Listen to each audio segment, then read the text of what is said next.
Scanning time से मैं मोहन सिंह राणा आपका स्वागत करता हूँ। आजकल राजस्थान में जातीय सभाएँ बहुत हो रही है। हर जाति अपना एग्जिस्टेंस, अपना प्रभुत्व, अपनी ताकत, अपनी राजनीतिक हैसियत बताने की पूरी कोशिश कर रही है। इसी सारी कड़ी में जाट समाज ने, ब्राह्मण समाज ने और कुछ ही समय पहले राजपूत समाज ने अपना जातीय सम्मेलन किया, अपने स्वजाति लोगों को बुलाया, सम्मेलन किया। उसका एक अलग सा स्वरूप था केसरिया महापंचायत, जो एक राजपूत कम्युनिटी की पहचान हुआ करती थी, जो एक ऐतिहासिक रूप से केसरिया बाना के रूप में पहचाने जाते थे।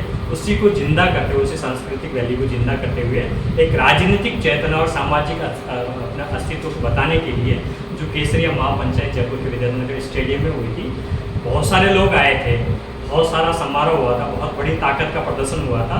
और कई महीनों में ये माना जाता है कि राजेंद्र राठौड़ को अगर प्रतिपक्ष नेता के रूप में बनाया गया है तो उस बनाने के लिए इस केसरिया महापंचायत का दबाव का असर रहा है। ये चीज़ देखी गई है। ब्राह्मण महासभा हुई थी, जो सम्मेलन हुआ था, उसके बाद में सीपी जोशी को अध्यक्ष बनाया गया। और सारी चीज़ें ऐसे बीजेपी भी कोशिश करी, कांग्रेस भी कोशिश करी, सारे राजनीतिक पार्टियाँ अपने अपने तरीके से जितनी भी महापंचायत है उनको एग्जिस्टेंस दे रही है। केसरिया महापंचायत में पूरे राजस्थान से, जयपुर से नहीं, राजस्थान के बाहर से भी बहुत सारे राजपूत कम्युनिटी के लोग आए, लेकिन एक चीज़ नहीं आई थी, एक चीज़ मिसिंग थी जो बाकी जातीय सम्मेलन में नहीं मिसिंग था। वो मिसिंग था इस समुदाय से जुड़े हुए राजनीतिक लोग, इस समुदाय से जुड़े हुए सामाजिक दूसरे संगठनों के लोग इस मंच से नदारत थे। जो ये मंच सजाता है, इस मंच से नदारत था। और इस मुद्दे को जो दिल में ठेस पहुंची, जो टीस पहुंची, वो एक व्यक्ति है दिलीप सिंह जी मेहरोली। इन्होंने अभियान चला रखा समाज में दहेज जैसी प्रथा को खत्म करने के लिए। केसरिया महापंचायत के आयोजन मंडल में शामिल थे ये। इनके मन में एक टीस थी, उन्होंने अपने मन की बात सोशल मीडिया के जरिए समाज के बीच में रखने की कोशिश की कि आखिर में इस मंच से राजनीतिक सेगमेंट के लोग क्यों नदारत थे, क्यों नहीं आए? क्या वो अपने आप को समाज के नहीं मानते हैं? क्या समाज के दम पे वो राजनीतिक पार्टी से टिकट नहीं लेते हैं? क्या उनके बायोडेटा में अपने समाज का कंसर्न नहीं होता है कि मेरा सामाजिक बैकग्राउंड क्या है? क्या राजनीतिक पार्टी टिकट देने से पहले उनसे ये नहीं पूछती है कि समाज में उनकी क्या हैसियत है, उसके आधार पर टिकट दिया जाता है?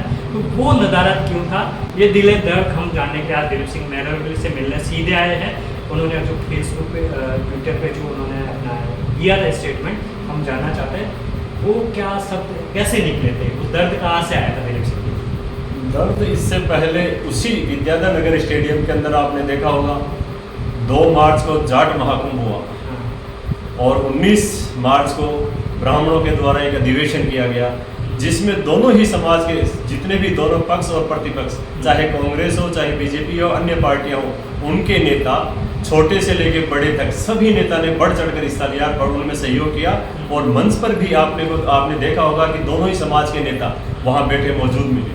लेकिन मेरे ये टीस इसलिए है कि कहीं ना कहीं ये हमारा दुर्भाग्य है कि राजपूत समाज को जब भी हमारे राजपूत समाज के जनप्रतिनिधियों की या राजनेताओं की या सामाजिक संगठनों की जरूरत होती है, उस समय हमारे समाज के जनप्रतिनिधि, राजनेता और सामाजिक संगठन के जो वर्चस्व रखने वाले नेता हैं, वो जो सामाजिक संगठन के लोग हैं, वह नदारत रहते हैं। उनको टिकट मिलती है राजपूत समाज के नाम पर, उनको वोट दिया जाता है राजपूत समाज के नाम पर। हम भी यही सोचकर वोट देते हैं कि कहीं न कहीं हमारा एक विधानसभा के अंदर एक हमारा व्यक्ति, एक हमारा एमएलए बढ़ेगा, राजपूत समाज की काउंटिंग बढ़ेगी। लेकिन हम लोग जो आम राजपूत है वो उसमें खरा उतरता है, लेकिन समाज को जब उनकी जरूरत होती है, समाज को उनके मंच की आवश्यकता होती है, हमारे समाज को उनके मंच की आवश्यकता होती है बुलाने की, उस समय वो नदारत हो जाते हैं। ये हमारे अंदर टीश आज से नहीं, शुरू से ही है, शुरू से पता नहीं क्यों, ये क्यों है आखिर में, क्या वजह है? मैं सामाजिक संगठनों को अलग करता हूँ, क्योंकि सामाजिक संगठनों की अपनी अपनी नीति होती है, प्रतिद्वंदिता होती है, और होनी भी चाहिए। समाज में अलग अलग संगठन अपना अपना अलग अलग मिशन लेके कंपटीशन करते हैं, हो सकता है समाज का भला होता है तो उनको अपन अलग मान सकते हैं, चलो नहीं आए कोई बात नहीं। राजनीतिक संगठन, राजनीतिक सेगमेंट के लोग क्यों नहीं आते? आनंदपाल आंदोलन में भी हमने देखा था, उस समय राजपूत कम्युनिटी पूरी एक तरफ उस मूवमेंट में शामिल थी, लेकिन राजनीतिक जो सेगमेंट के लोग थे वो गायब थे सभी पार्टी के। ऐसे नहीं सत्ता से 200 में बीजेपी पार्टी थी तो बीजेपी की नहीं, कांग्रेस के, बसपा के, बाकी सारे सेगमेंट, कोई भी राजनीतिक व्यक्ति तो सामाजिक मूवमेंट में साथ में नहीं आता। वजह क्या है? इनको डर सताता है। किस चीज़ का? इनको यह डर सताता है कि हम जब जीतते हैं हमारे को वोट तो राजपूत समाज के नाम पर मिलता है, जो इनको पार्टी टिकट देती है वो तो राजपूत पूरी तरह से इनके साथ लगता है। लेकिन इनका जब स्टेटमेंट आता है, जब जीत जाते हैं, विधायक या मंत्री बन जाते हैं, तब इनका दोहरा चरित्र सामने आता है। वह यह कहते हैं कि हमारे को सिर्फ राजपूत समाज के वोटों के आधार पर हम लोग नहीं जीते, हमारे को 36 को उन्होंने वोट दिए हैं, इसलिए हम खुल करके राजपूत समाज के जो भी आंदोलन होते हैं या जो प्रोग्राम होते हैं उनमें नहीं आना चाहते। जबकि ये डर कैसे मैं मान लूँ? आप जो बोल रहे हैं आरोप में कैसे मान लूँ?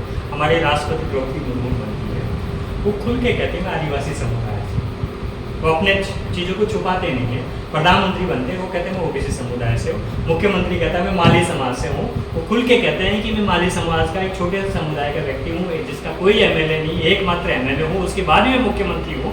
खुल के कहते हैं, सारे जाट समाज के लोग खुद के कहते हैं। अभी उस मदेरना का जो विधानसभा में स्टेटमेंट आया है, वो कहती है दिव्या मदेरना कि मेरे लिए जाट समुदाय मायने रखता है, जाट समुदाय के लोग इतने सारे मंच पे आए थे, हमारे जाट समुदाय के वीरांगनाओं के साथ ऐसा अपमान सरकार क्यों करती है? वो खुल के कहते हैं पहले लिए मेरे लिए समाज मायने रखता है, उसके लिए पार्टी रखती है। ऐसा सारे समाज के लोग कहते हैं खुल के।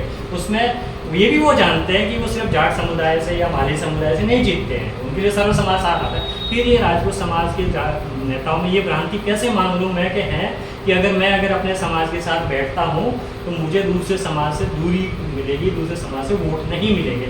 ये कैसे वहम है? आप कैसे कह सकते हैं? ये हमारी कमी रहती है कि हम लोग इनको आईना नहीं दिखा पाते, सच्चाई इनके सामने कभी बयान नहीं कर पाते। हमारी जो कमियां सबसे बड़ी, चाहे सामाजिक संगठन की हो या आम आदमी की हो, यह हमारी कमी रहती है कि जब भी चुनाव आते हैं तो हम वापस वही जो 4-5 साल में इन्होंने समाज का साथ नहीं दिया, मंचों पर नहीं आए या समाज की मांग कहीं पे नहीं रखी, वो वापस गौण हो जाती है, उनको हम भुला देते हैं। लेकिन मैं समाज बंधुओं से एक ही निवेदन करना चाहता हूँ कि ये बात भुलाने की नहीं है, ये याद रखने की बात है कि समाज को जब जब इन राजनेताओं की जरूरत पड़ती है उस समय वो समाज के साथ में खड़े क्यों नहीं होते। आपके साथ भी जब भी कोई ऐसे आयोजन होते हैं या आपके सामने जब भी कोई राजनेता वापस वोट मांगने के लिए आता है, उस समय उनको वो आईना दिखाना चाहिए, उनके सामने वो क्वेश्चन रखने चाहिए, उनके सामने वो सवाल रखने चाहिए कि जब समाज को आपकी जरूरत होती है तो क्यों नहीं आते हैं। अगर यह आम राजपूत अगर करने लग जाए तो वास्तव में मैं कहता हूँ आने वाले समय में जब भी राजपूत समाज का कोई आयोजन या जब भी कोई आयोजन या वो होते हैं प्रोग्राम वगैरह या संगठन या धरने प्रदर्शन होंगे, उनमें राजपूत समाज भी आने लग जाएगा। आज अन्य समाज के जो भी है वो खुल करके बोलते हैं, चाहे वो शिक्षा मंत्री रहे हो, चाहे अन्य समाज के कोई भी लोग रहे हो, चाहे आप किरोड़ी मीणा की बात कर लीजिए, चाहे आप हनुमान बेनीवाल की बात कर लीजिए, चाहे ब्राह्मण समाज से बात कर लीजिए, हर मंच पे उनके लोग, चाहे वो अपराधी प्रवृत्ति का है तो भी उसके साथ में खुल के उन मंचों पे उनको साथ में सड़क पे बैठकर उनका सहयोग करते हैं। एक सांसद रहते हुए भी आज हनुमान बेनीवाल पूरे जाट समाज की आवाज़ बन चुका है। इधर किरोड़ी लाल जी मीणा की अगर आप देखें तो चाहे वो कोई भी अपराध कर चुका है, उनके समाज का अगर व्यक्ति है तो वो उसका खुल करके साथ देते हैं। लेकिन ये हमारा दुर्भाग्य है कि हम लोग आज तक हमारे समाज के राजनेताओं का आईना नहीं दिखा पाए, इसलिए ये हो रहा है। मैं तो आने वाले समय में सभी समाज बंधुओं से एक ही निवेदन करना चाहूँगा कि समाज के इन राजनेताओं को आईना दिखाना शुरू करो, वरना ये जो नई पीढ़ी है, नई खेप है, उसको आप तैयार करो और राज्यसभा और विधानसभा तक भेजने की इनको तैयारी करो। जो समाज का पक्ष लेगा, जो समाज का बात रखेगा, जो समाज के मंचों पे आएगा, आने वाले समय में उसी का साथ दो। मैं आप सभी से यही निवेदन करना दिलीप सिंह मेहरोली को दिल में आप ट्विटर फेसबुक तक ही रखेंगे या कुछ रणनीति भी है? नहीं, रणनीति मुझे पता है दिलीप सिंह मेहरोली को व्यक्ति है जो मैदान जंग लड़ते हैं। सबको पता है कि मेरी एक ही कमी है कि मैं खुलकर बोलता हूँ, चाहे मेरे सामने उस समय कोई भी हो, जो मन में करते भी हैं। बिल्कुल, जो मेरे मन में होती है वह बात, चाहे मेरे सामने कोई राजनेता हो, चाहे मंत्री हो, मेरे जो दिल की पीड़ा है, समाज की पीड़ा है, मैं उनके सामने रखता हूँ। इसीलिए कई बार मुझे भी नज़रअंदाज किया जाता है जब सामाजिक कोई आयोजन होते हैं कि यार ये आके मंच के कहीं कोई मंत्रियों को अपन बुला रखे तो कहीं सही सच ना बोल दें, सच बोलने पर नाराज हो। ये डर आम आदमी को, आम समाज के व्यक्ति को अपने मन से निकालना पड़ेगा। अगर आप लोग भी चाहते हो कि आपके समाज के राजनेता आपके साथ में आकर के खड़े हो, तो आपको उनका सामना, उनको आईना दिखाना ही होगा। अपनी सच्ची, अपनी जो दिल की बात है, समाज की जो पीड़ा है, वो उनके सामने रखनी होगी। क्या रणनीति आईना दिखानी? रणनीति यही है, जैसे मैंने आपको अभी कहा कि जब भी अभी मान लो जैसे केसरिया महापंचायत एक उदाहरण है, ताज़ा उदाहरण है, इसके अंदर समाज का एक भी व्यक्ति नहीं आया और थोड़े ही दिनों बाद में राजेंद्र जी राठौड़ को 5-7 दिन बाद में ही प्रतिपक्ष नेता बना दिया जाता है। लेकिन मेरे को इस जो प्रतिपक्ष नेता बनाया गया है, इस पे समाज बंधु उनको बधाई दे रहे हैं। मेरे को इस पर भी हंसी आती है। हंसी इसलिए आती है कि जब विधानसभा ही नहीं चलेगी तो प्रतिपक्ष नेता बनने का आखिर समाज को फायदा क्या हुआ।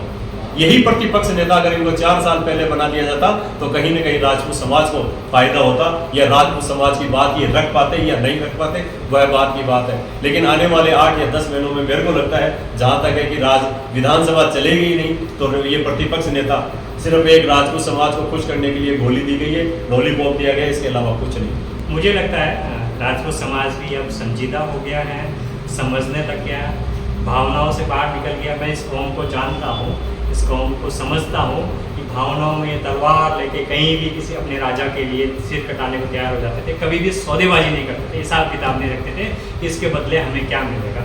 लेकिन अब लोकतंत्र में ये कौम में संजीदा हो गई है, और शायद ये जो आग दिख रही है आपको दिलीप सिंह महरो के आवाज़ में, शायद अब इस बार तकाजा करेगी समाज के लोगों से जो समाज के नाम पे आगे बढ़ते हैं कि आप समाज के लिए क्या करोगे। मुझे उम्मीद है कि ये जो तकाजे का जो मसाल लेके दिलीप सिंह महरो निकलने वाले हैं, ये मसाल जलती हुई समाज में